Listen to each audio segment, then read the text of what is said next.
This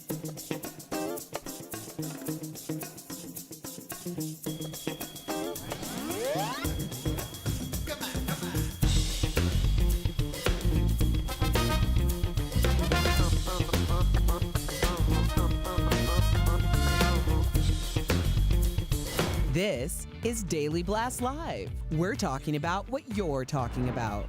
Real, honest, entertaining, live. DBL starts right now. 3, 2. Welcome to Daily Blast Live. It's Tuesday, January 28th. I'm here with Al, Brandon, Lindsay, and I am Tori. Hey. Let's get right to it.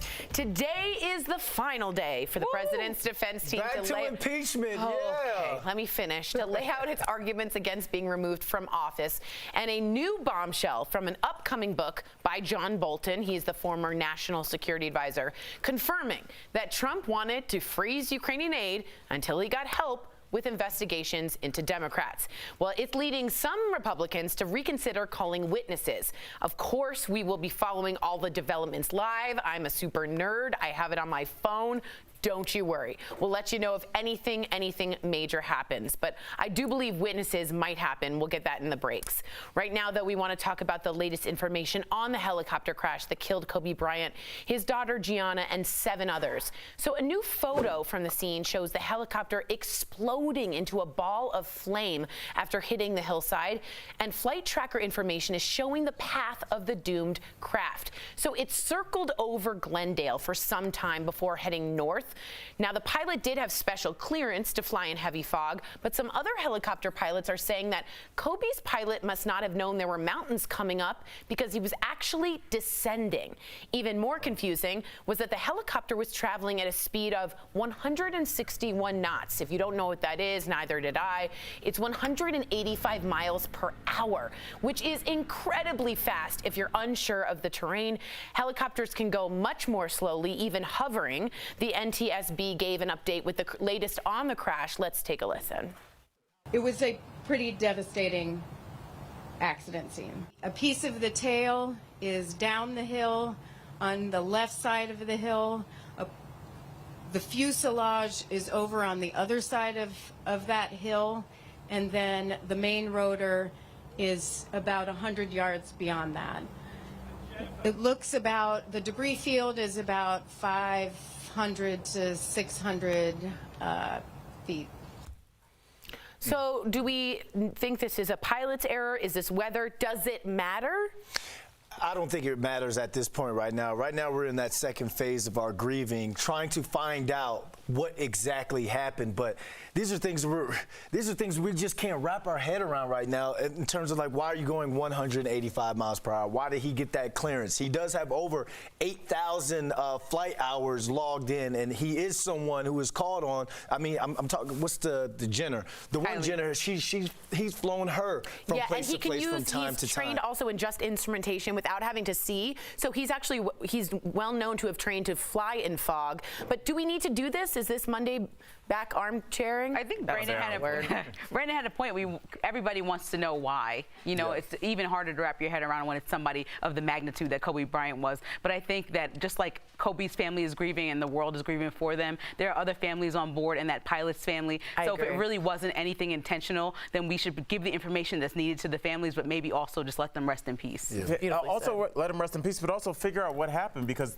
remember, the reason that we're here in terms of aviation is because planes have crashed, we fixed them, and we fixed it. We figured out what the pilot did wrong, and then we did better. So maybe that'll be an unknown an unthought of legacy for all these people. Is maybe this will not happen again, because even experienced pilots, 8,000 hours, like you said, can panic, can be disoriented, and this could happen. So maybe that'll be like one more gift that Kobe gives everybody. Kobe and everybody on board is like making sure this doesn't happen to another family. That's a good point. All right. Well, the NBA has decided to postpone tonight's Lakers and Clippers game as fans continue to mourn. And fellow Lakers great, I was waiting for this, LeBron James posted his tribute to Kobe on Instagram, saying in part, "I literally just heard your voice Sunday morning. Didn't think for one bit in a million years that would be the last conversation we'd have. I am heartbroken and devastated, my brother. My heart goes to Vanessa and the kids. I promise you I will continue your legacy." Also speaking out is former teammate Shaquille O'Neal, who says he's truly struggling with the sudden loss. Let's listen. I haven't eaten. I haven't slept. I'm looking at all the tapes, but I'm sick right now. Our relationship was that of brothers. And I'm the first to say, hey, I got 4 rings, and I know I couldn't have got 3 without him. What's interesting is you usually hear Shaq so relaxed and funny. You worked on the Shaq show. I mean, Right, I worked with Shaq for a couple of years. Yeah, he's not usually emotional like this. No. It's breaking all of us. Yeah, Shaq's just like he seems on TV, and that was one thing. Like when I got the job to write on the show, I was just like, I was hoping he was cool because I was such a fan of who he was. I was hoping, you're like, don't be a jerk. Yeah, and he was everything. Shaq's awesome, and just hearing his voice like that, he's never like that. And the one thing I do that does bring me some kind of joy in this sad situation is that he described him and Kobe as brothers. Yeah. And anybody that's followed basketball knows that they had a pretty public beef with each other that got a little nasty at times. And I look at myself, I look at my family, I look at problems that I've had with people over the years as you're going to have. And it makes me want to reach out to anybody that I think things were left unsaid or we're not on speaking terms, and handle it, because you always think, oh, me and Brandon are talking, but you know, when I see him at Christmas party, we'll deal with it. Do it now, because you never know. And like, think about how different he would feel if him and Kobe, like, you know, this happened, but they were not on speaking terms. It would have been a much different story. Yeah, and you're highlighting that they had a little turmoil, but that's what brothers do. You see how he mentioned him and called him a brother. LeBron James mentioned and called him a brother because, you know, they played on the national team together.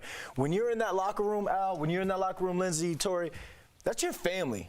It's almost like you guys to me now. This is my locker room now. This is my sanctuary. I'm away. We are away from our families, whether it be Cleveland, Virginia, Phoenix. We are away, or New York. Jersey, We're away from our families.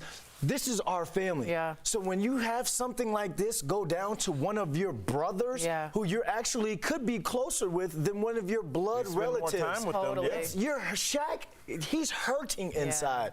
I know that for a fact. So it's unfortunate. We've had some great tributes to not only Gigi, the daughter to Kobe, but also the families that were involved and affected as well. And I just love the way a lot of people are handling this in terms of being fans and letting the families grieve. I also just like hearing Shaq be a man and be emotional. Yeah. I appreciate that a lot, to be honest with you. Well, a controversy is brewing over one reporter's Twitter post in the hours following the news of Kobe's death. Here's the story. A Washington Post political reporter, she tweeted out a link to this 2016 Daily Beast article with the headline, Kobe Bryant's disturbing rape case, the DNA evidence, the accuser's story, and the half confession. Well, the Washington Post placed the reporter on administrative leave, saying, quote, her tweets displayed poor judgment that undermined the work of her colleagues. Well, now there are some criticisms of the paper saying, you know, you should have protected the journalist. Well, the question is, was it right to tweet about a 2003 rape allegation in the hours after Kobe's death? And should the paper have suspended her? I want to be very clear. He was acquitted. I need that to be, there was a settlement in a civil case that was different, but we're not talking about a conviction here. I also want to be clear, they asked her twice to take the tweet down. I did a little research. She refused, saying she was scared.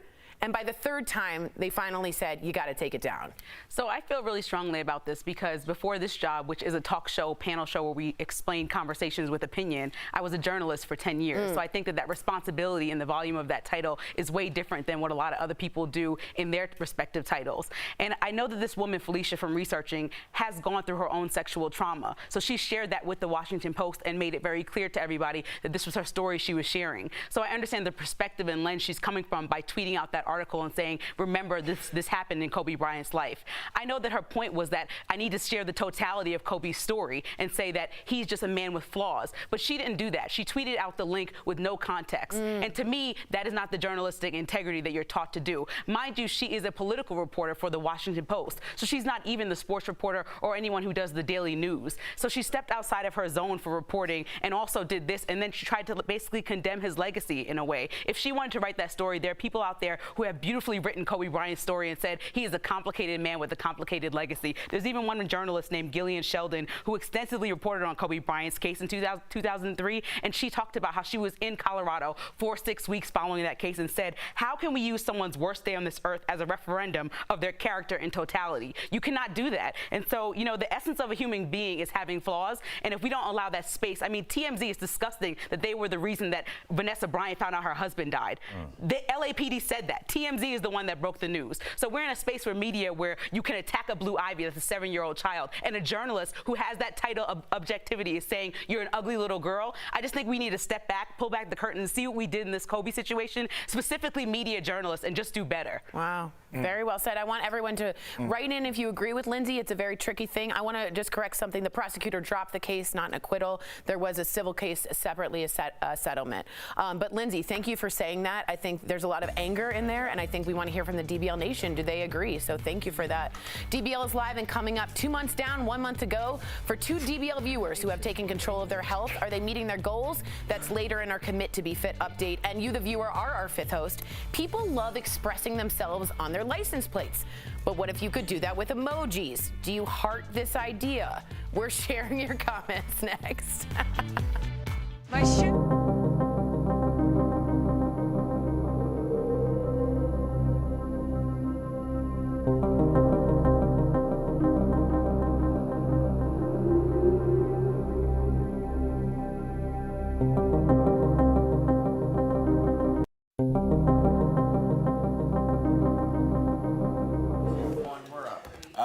And I want to ask Lindsay a question because we have a real journalist here. Yeah. So how, you know, and I think that it's good you make that distinction because I think that those lines have been blurred in terms of like who's giving their opinions, like you know, and who's like a journalist. And can you explain in layman's terms the difference? Because I don't think a lot of people know, and I don't know if I can really articulate that. Well, I think that people have studied the idea of true objective journalism, right? Does that exist? You're going to be a human. This woman has, like I said, went through sexual trauma, so why wouldn't she come from a lens of being a little bit more upset than maybe you or I would sitting here? And so that's why I respect her saying that. But her point in that when she started arguing with Twitter followers that had an issue with her tweeting the article was that it was not given, Kobe's story wasn't given the breadth or the depth that we need to look at it from. He wasn't perfect. But also, she didn't give it the breadth or the depth that it needed to as a journalist if she wanted to share that story. And so I feel like she did a disservice. And the Washington Post was just saying 2 hours after his death, literally 2:50, she tweeted that. We all found out when you text at noon. Yeah. You know, you didn't wait a minute to just say, and if you want to bring that up, you know, you didn't wait a minute to say it properly. But have some, I think we just have lost all sense of human connection with people. And I used to feel this when I was a local reporter and go to houses and tell somebody, do you know your neighbor died in a DUI? It used to break my heart. But I never let the family know, right? The police would always let the family know. Right. We would go find people that knew the family and get statements. But we never were ahead of the police. Yeah. And that's why you saw NBC and all these other outlets wait until it was facts before TMZ did it. And they have their own ways of gathering information. I don't want to bash TMZ. They're doing their own thing. But it just is, we have to just step back and think like, do we care about human empathy anymore? Well, that's the thing, and I don't know. I mean, I think the public might and may, but I think that now social media is like, oh, something happened, I can comment on it, not realizing that there's a dead little girl. Sorry, we didn't get to the logo. You know?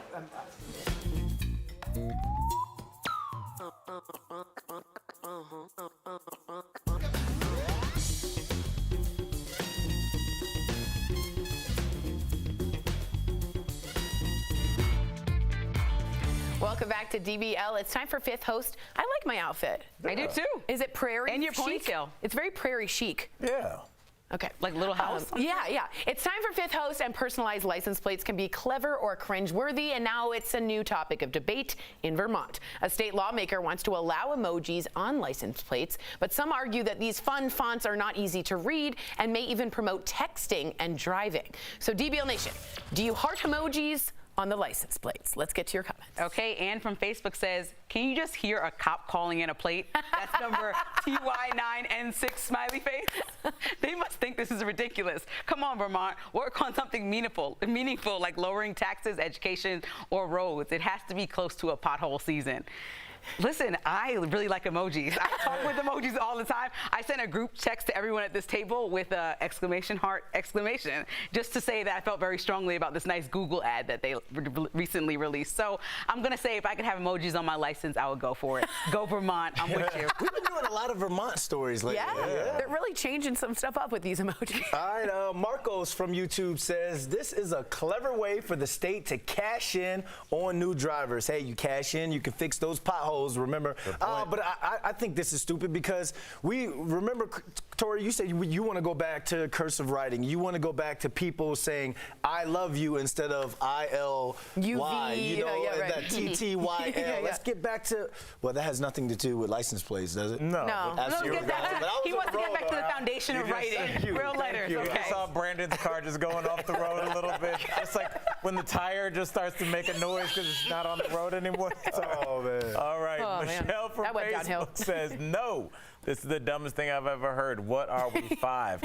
Michelle, Yes, we in are a 5. way, yeah, kind of.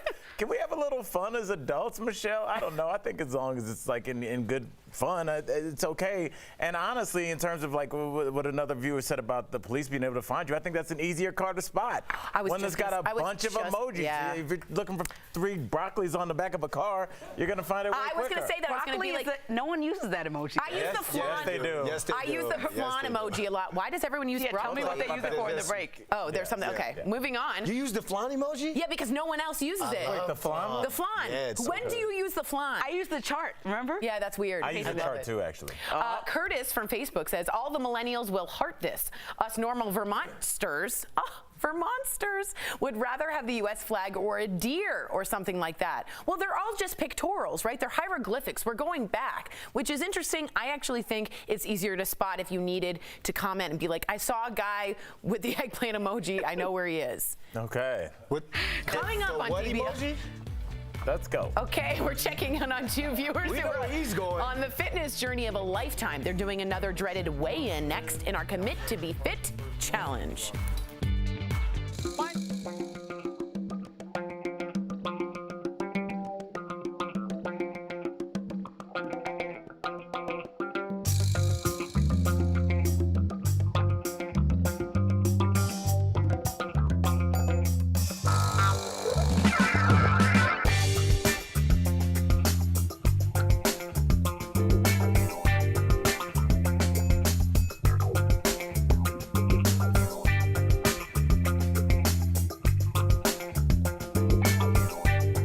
Where she was at all times. There you go. And they'd be like, oh, I see you at Target. Oh, I see. And how weird is that, though? You have no. I don't Dude, know. that's like social having your media. I location know where on your you are phone. at all times, too. No, you don't. When I watched you in Iceland, I could tell you on a map where I you were. posted it all 2 days after it was happening. All right, I was send home me and that. still posted. You know, it's a good point. That's smart. Really? I just in the moment. I think when you tell people that you're not home, it's very kind of strange. Not only if you live in one of those communities where you have a house and or maybe in an apartment you have like a full complex, but like if you're home, I always think about it's like welcome, please rob me. You know what I mean? If you're in a Yeah, I just think I know I shouldn't do it, but I'm like, I'll be okay. I know it's I don't know if stupid. I want anything that's identifying my car wherever right, I am. I right. think that's just.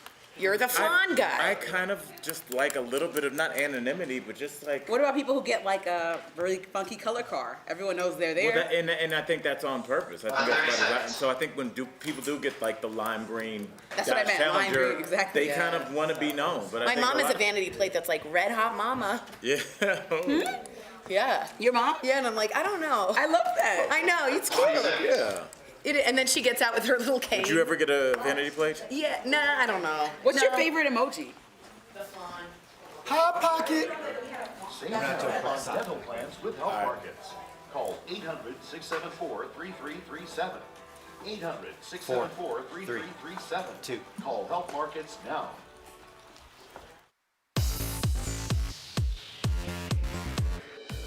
I am Nicole Lynn Griffey. My name is Matthew Felix.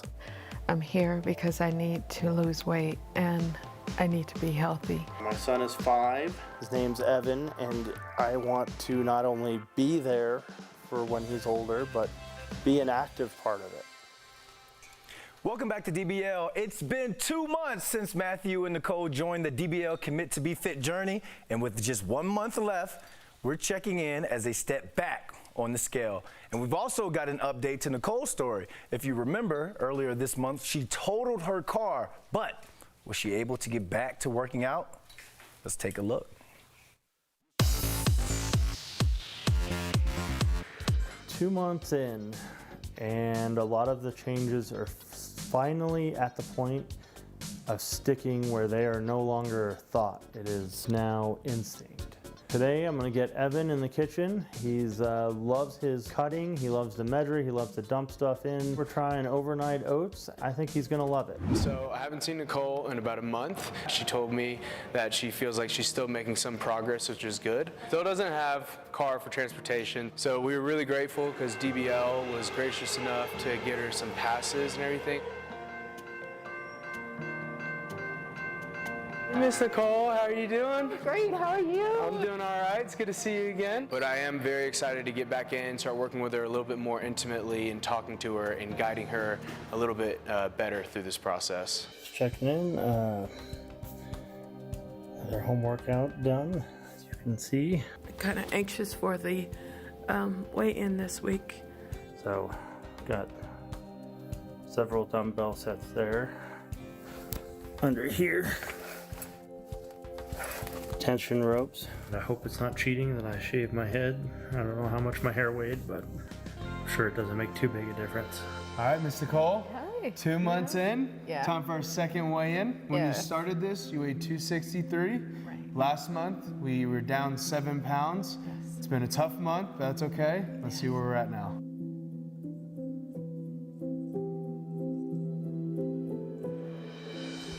$245. There you go. Nicely done. I'll take it.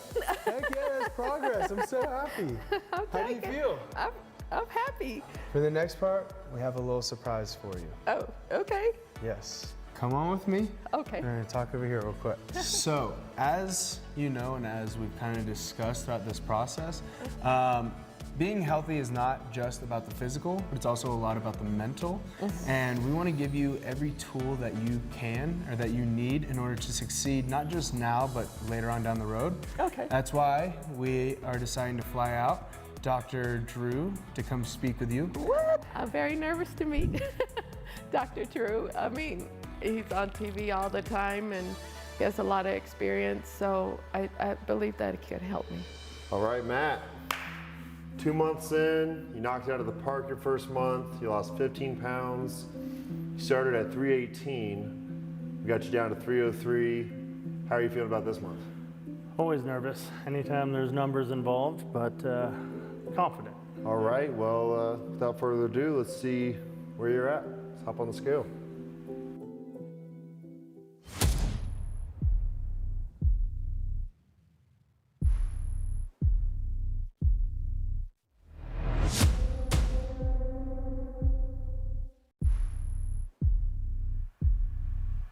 All right, 291.8. Feels great to be under 300 again. Well, remind me of what your goal was. About 290. 290. Wow, 2 months. Goodbye, everybody. So under 300 is nice, but under 290 will be great, and under 280 will be even better than that. Can we get a round of applause for that? That's the way you guys have the Mamba mentality. Now you guys are officially in the home stretch, so you got to keep going. And if you want to join the Commit to Be Fit journey, visit emilyschramm.com/DBL. We'll be right back. Promotional consideration is brought to you by... Have you Beauty Blasters, what's up? It's Jeray for the Slay. I've missed you guys so much. I know, y'all miss my face too. I know, the feeling's so mutual, guys. However, I'm back and it's time for some red light tips with your boy Jeray for the Slay. Now, today, it's summer and it's hot out, y'all. It's time to put down that full coverage foundation and pick up a tinted moisturizer. But you don't always have to go out and buy a brand new tinted moisturizer. Sometimes you can make one at home for yourself. So I went ahead and make a little tutorial here, or actually I'll just show you guys, alrighty? So you're gonna take your full coverage foundation. This one's from Makeup Forever HD. You don't wanna use like a stick or anything like that. You simply wanna use something that's a liquid base and not something that's going to be extremely mattifying. So if you're working with like a oil control foundation, you might want to go ahead and use something that's going to just be full coverage for normal to dry skin. However, what you can do next, if you have that liquid foundation, is take a little bit of moisturizer. I'm just using Embryolisse. This guy's famous in the makeup artist community, so you guys might want to check it out too. And blend those foundations together. Now, you're going to get a much, much more lightweight consistency that's going to be beautiful for that summer glow without having to have that cakey finish in your skin. All you have to do afterwards is tap a little bit with your fingertips and blend all over that beautiful skin of yours. Now, you might want to do a little bit of powder if you're a little bit more on the oily side, like myself, because that tinted moisturizer will make you look a little extra glossy. And we all love a glow, but we don't like to look greasy, y'all, alrighty? Anyways, guys, I want you guys to try this out at home and let me know how it works for you. You can do this with a Revlon, with a Maybelline, whatever you may. Try it out with MAC too. It'll be looking real cute. And this is a great way, once again, to save some money, honey. So let me know your guys' thoughts on this. Write me at Jeray for the Slay on all social media platforms. I'll see you guys tomorrow. The USA counts its population every 10 years. We've been doing it since 1790, but the results have a major impact on the future. Let's connect the dots. Census data dictate everything, from how much power we wield in Washington to how much money we get from D.C. It matters more in North Carolina than in some other states. With a growing population, we'll likely gain an extra seat in the U.S. House. That means more representation in D.C., and that is a good thing. And show us the money. North Carolina receives about $16 billion a year from federal programs that depend on those census numbers. And it's important money for things like schools, hospitals, and highways. For every person not counted, the state loses about $16,000 over 10 years. That's why it's important you get counted. You don't have to be a citizen, you don't have to be a grown-up, you don't even have to be a voter. Just get counted. And that is connecting the dots.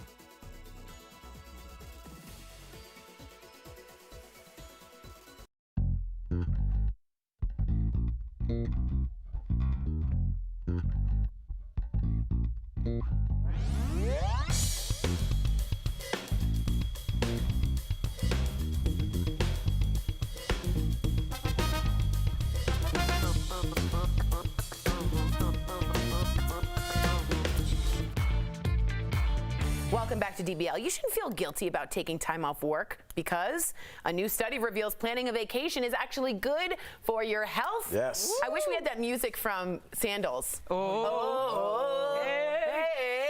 Okay, we're talking about it in today's Rise and Thrive, sponsored by So Clean. So first, vacations reduce stress. They help reset your mind by taking a break from daily repetitive tasks. Second, time off increases your productivity. You're more likely to work harder and have a better attitude when you get back to work. And finally, people who work year-round with little breaks are more likely to get sick because they're always on the go. Yeah, it does make sense. For more ways to rest easy, go to SoClean.com or call 1-800-536-9175. National Plan a Vacation Day is Thursday. Where are you guys taking me? That's the only place I'm going. I was going to take a little day or weekend trip, a romantic trip to Mexico. Ooh. Now, do you kind of vacation just over the weekend, or does a vacation kind of have to take place while you're at work, like during the work week? Because that's kind of the vacation. True. I can only vacation for no more than 4 days. Yeah, I understand. I'm like you. I'm there with more you than on 4 that. days. Yeah. I'm ready to come home. Yeah. Well, don't take a vacation from our show because we're fantastic. Right. We'll see you same time, same place tomorrow. Bye, guys.